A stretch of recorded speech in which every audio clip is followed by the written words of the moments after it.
E a festa começa hoje, né? A festa de São João começa hoje, dia 20.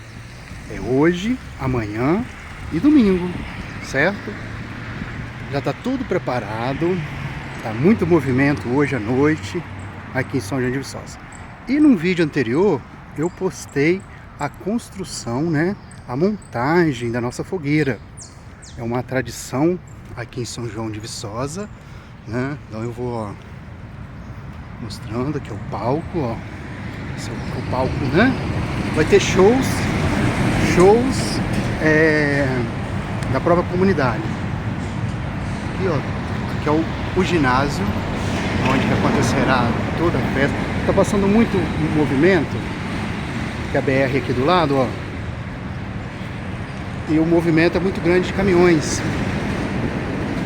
Lá é a igreja, ó, né? A igreja da comunidade, São João de Viçosa, né? Ó, aqui é um colégio, Atílio Pisol, né? E essa é a nossa fogueira, olha. Amanhã não, domingo, desculpe, domingo, ela será toda acesa. Olha que coisa mais linda que é. E olha o tamanho, e olha o tamanho dela. É gigantesca, ó. Fica do ladinho da BR-1262 em frente à igreja. Olha só. E é isso aí, ó. Deixa eu mais de longe para vocês verem ela toda. Olha que altura. Lá em cima tem um balãozinho. Olha que legal. Em frente à igreja de São João de Viçosa. Então a festa acontecerá hoje. Já tem barraquinhas, né? Já começou as barraquinhas, ó. Aqui para baixo, aqui, ó. Que a rua desce, que vai até lá embaixo. Já tem bastante barraquinhas, certo? E é isso aí. Como é cedinho, não tem nada, só montagem de barracas.